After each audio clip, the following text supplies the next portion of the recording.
బట్టతలతో బాధపడుతున్నారా? ఆధునితనమైన పద్ధతిలో hair transplantation చేయబడును. Face clinic, Hyderabad. నమస్కారం లావణ్య గారు. నమస్తే, ఓం శాంతి. సో చాలా వరకు అంటే చాలా మంది కూడా ఏదో ఒక రకమైన బాధతో అంటే ఎవరో ఒకరు ఏదో ఒక సందర్భంలో హట్ చేసిన దాని గురించి ఆలోచిస్తూ బాధపడిన సిచ్యువేషన్స్, ఆ సందర్భాలే చాలా మంది ఫేస్ చేస్తూ ఉన్నారు ఇప్పుడు రైట్ ఉన్న సిచ్యువేషన్లో. అంటే ఒక పర్సన్ నేను వాళ్ళని హర్ట్ చేశాను అన్న రియలైజేషన్ ఎలా వస్తుందంటారు? వాళ్ళలో ఆ క్వాలిటీని ఎలా డెవలప్ చేయొచ్చు అంటారు? మన కర్మ సిద్ధాంతం అనేటువంటిది మనం చిన్నప్పటి నుంచి మనం వింటూనే ఉంటాం, రైట్? సో మనం ఒక వ్యక్తిని డైరెక్ట్గా వెరీ ఆబ్వియస్గా మనం బాధ పెట్టి ఉండకపోవచ్చు, బట్ మన స్లైట్ బిహేవియర్స్, మన స్లైట్ మేనరిజమ్స్, లేదంటే మనం అనుకోకుండా అనేసిన కొన్ని మాటల వల్ల కూడా పక్క వాళ్ళు హర్ట్ అవుతారు. ఖచ్చితంగా, రైట్? ఇప్పుడు కొన్ని హ్యాబిట్స్ ఉంటాయి. ఫర్ ఎగ్జాంపుల్ స్మోకింగ్, డ్రింకింగ్, లేదంటే ఎక్సెసివ్ షాపింగ్, ఇలాంటివి ఆబ్వియస్లీ దే హర్ట్, రైట్? పార్ట్నర్ని చాలా హర్ట్ చేస్తాయి. మానేస్తే మంచిది, ఎందుకంటే ఈ వ్యక్తి తాలూకు హెల్త్ కూడా స్పాయిల్ అవుతుంది. దానివల్ల రిలేషన్షిప్స్ మీద కూడా చాలామంది స్ట్రెయిన్, ఎస్పెషలీ డ్రింకింగ్ హ్యాబిట్ ఉన్న వల్ల రిలేషన్షిప్స్లో చాలా స్ట్రెయిన్ అనేటువంటిది వస్తుంది.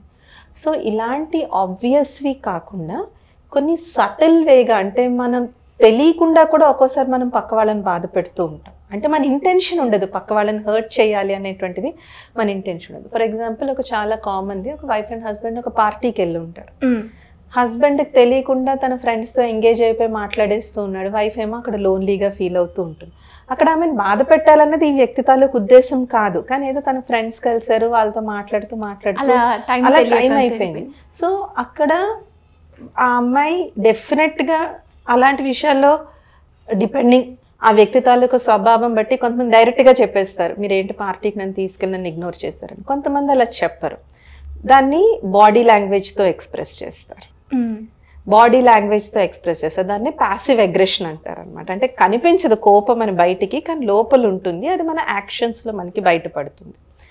బట్ ఆల్వేస్ ఎప్పుడూ కూడా మన వల్ల ఎదుట వ్యక్తి బాధపడకూడదు అనేటువంటి లక్ష్యం మనం పెట్టుకోవాలి. అంతే తప్ప ఏమైతే అయిందిలే, నేను ఇట్లనే ఉంటాను, నువ్వు నచ్చితే ఉండు లేదంటే వెళ్ళిపో, ఇలాంటి ధోరణి ఎప్పుడూ లైఫ్లో మంచిది కాదు. బికాజ్ ఒకటి మనం గుర్తుపెట్టుకోవాలి, మనం పక్క వాళ్ళని బాధ పెట్టేసి నేను ఎలాగైనా బతుకుతానంటే అది ఎక్కువ నాళ్ళు గడవదు. ఫైనల్గా మనం లైఫ్లో ఒంటరిగా అయిపోతాం, మనకి ఇష్టమైన వాళ్ళు మనకి దూరం అయిపోతారు, మన హెల్త్ పాడవుతుంది, ఫైనాన్షియల్గాను మనం లాస్ అవుతాం. సో ఈ కల్చర్ ఏదైతే ఉందో, నేనే గొప్ప, నేనే గ్రేట్, నువ్వు ఉంటే నా రూట్లో ఉండు లేదంటే టాటా బాయ్ బాయ్ అని చెప్పుకునేది, అలా ఎంతమందికి చెప్పుకుంటాం మనం ta-ta bye bye? So at some point we should realise, నాలో ఏదో బిహేవియర్ పక్క వాళ్ళని నాకు పుట్ ఆఫ్ చేస్తోంది, అండ్ అది తెలియకుండా మనకి ఫీడ్బ్యాక్ అందుతూ ఉంటుంది, దాన్ని మనం ఇగ్నోర్ చేస్తూ ఉంటాం, రైట్? ఇప్పుడు చాలా చిన్న ఉదాహరణ, కొంతమందికి ఇప్పుడు నేను మాట్లాడుతున్నాను, సడన్గా మీరు నా మాటను మధ్యలో కట్ చేశారు, అది కూడా చాలామంది ఫీల్ అవుతారు. ఇది ఫీల్ లైక్ అంటే నేను చెప్పేది ఇంపార్టెంట్ కాదా, అంటే నా ఒపీనియన్ ఇంపార్టెంట్ కాదా, ఇది మనం రియలైజ్ అవ్వాలి. అంటే అప్పుడు అది ఎలా మనం రియలైజ్ అవుతామంటే పక్క వ్యక్తి షట్ ఆఫ్ అయిపోతారు, ఇంకా మనతో వాళ్ళు కమ్యూనికేషన్ ఫ్రీగా చేయరు. అప్పుడు రియలైజ్ కావాలి, ఏంటి ఎందుకు వీళ్ళు ఇలా ఉంటున్నారు అని చెప్పేసి.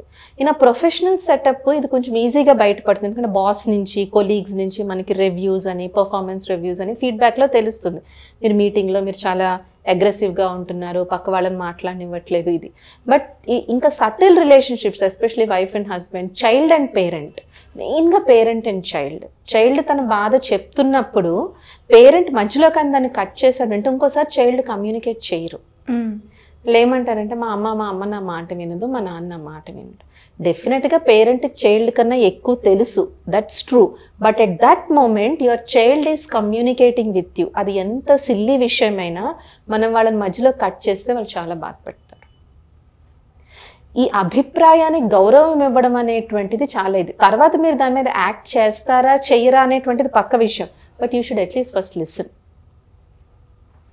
తర్వాత మనకి డౌట్ ఉంటే మీరు ఎందుకు ఇలా చెప్పారు, అది అలా కాదు ఇదా కాదు, వాళ్ళు చెప్తున్నప్పుడు నీకేం తెలియదు నువ్వు ఊరుకో, ఆమె అన్నీ అలాగే చెప్తూ ఉంటుందండి, ఆవిడకి ఏం తెలియదు. అది చేయడం వల్ల ఎస్పెషలీ పబ్లిక్లో నలుగురు ముందు, ఆమె ఫ్రెండ్స్ ముందో, మీ ఫ్రెండ్స్ ముందో, లేదంటే ఇంట్లో రిలేషన్స్ ముందో, మీరిద్దరు పర్సనల్గా ఉన్నప్పుడు ఇట్స్ అ డిఫరెంట్ ఇష్యూ. మీరు అనిన దానికన్నా నలుగురు ముందు అన్నదానికి ఆమె ఎక్కువ హర్ట్ అవుతారు. సో ఇవి చాలా సెన్సిటివ్ విషయాలకి మనం సెన్సిటైజ్ కావాలి. మీరు అడిగారు ఇది మనం ఎలా గుర్తించాలి అంటే, పక్క వాళ్ళ బిహేవియర్లో మార్పు వచ్చినప్పుడు, వాళ్ళు ఎప్పుడూ ప్రవర్తించే విధానంగా కాకుండా వాళ్ళ మాట తీరు, వాళ్ళ ధోరణి, వాళ్ళ బిహేవియర్, దీన్నే మనం ABCD ఆన్సర్స్ అంటాం. ఎస్ ఆర్ నో ఇస్తుంటారు ఆన్సర్. ఎప్పుడైతే పక్క వాళ్ళు ఎస్ ఆర్ నో ఆన్సర్ ఇస్తున్నారు అంటే it means that okay something has gone wrong. And ఆ రిలేషన్షిప్ మనకి ఇంపార్టెంట్ అని మనం అనిపించినప్పుడు we should work towards a relationship.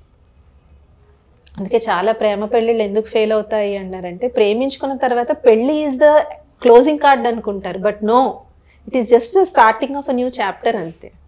ప్రేమించుకోవడానికి destination is not marriage, it's just one bus stop. ఆ తర్వాత different type of journey starts. అందుకని this sensitivity అనేటువంటిది it's very very important in a relationship. మనం ఎప్పుడైతే పక్క వాళ్ళకి సెన్సిటివ్గా ఉంటామో కొన్నాళ్ళకి అర్థమైపోతుంది వాళ్ళ ధోరణి. ఓకే, వీళ్ళకి ఇలా ఉంటే నచ్చదు, వీళ్ళకి ఇలా మాట్లాడితే నచ్చదు, ఇలాంటి టాపిక్స్.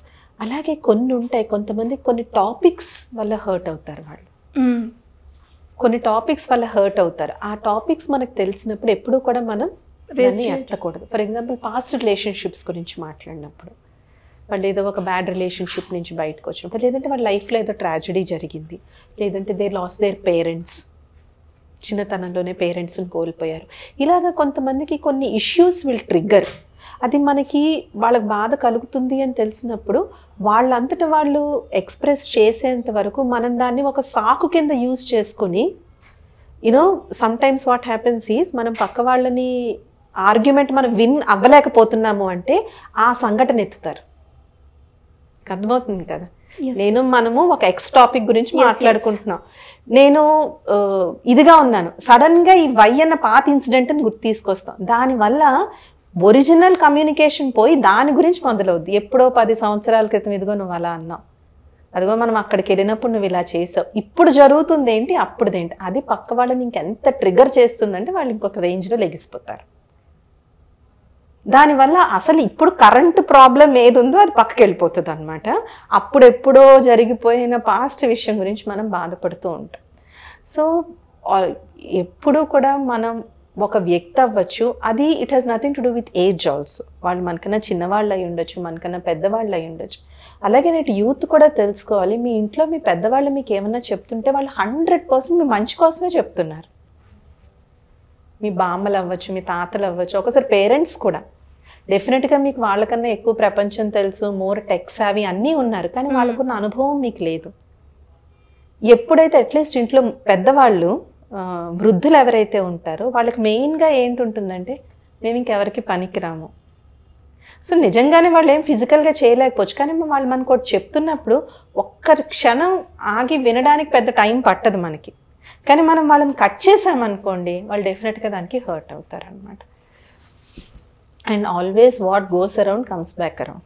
ఇవాళ మనం ఒకరిని ఈ విధంగా బాధ పెడితే అది మనకి చుట్టూ తిరిగి వస్తుంది. అందుకే కదా ఒక్కోసారి అంటారు, నేను ఏం అన్యాయం చేశానని నేను నాకు అసలు ఇలా బిహేవ్ చేస్తున్నాడు, నేను అసలు ఏం అనలేదు కదా. అది మీకు వాళ్ళకి ఉన్నది అకౌంట్ కాదు, it is somebody else's that is reflecting in this form అనమాట. ఇది మనం ఎప్పుడు, అందుకే భారతదేశం యొక్క కర్మ సిద్ధాంతం ప్రపంచం అంతా ఒప్పుకోవడానికి కారణం ఏంటి అంటే, ఈ లా ఆఫ్ కర్మని ప్రపంచంలో ఎవరు కూడా తప్పించరు, not even God. He will give you strength and energy to face it, కానీ ఆ బాధను మాత్రం నువ్వే అనుభవించాలన్నమాట. థ్యాంక్ యూ అండి, thank you so much. Suman టీవీలో మీ పర్సనల్ అండ్ బిజినెస్ ప్రమోషన్స్ కోసం కింది నెంబర్కి కాంటాక్ట్ చేయండి.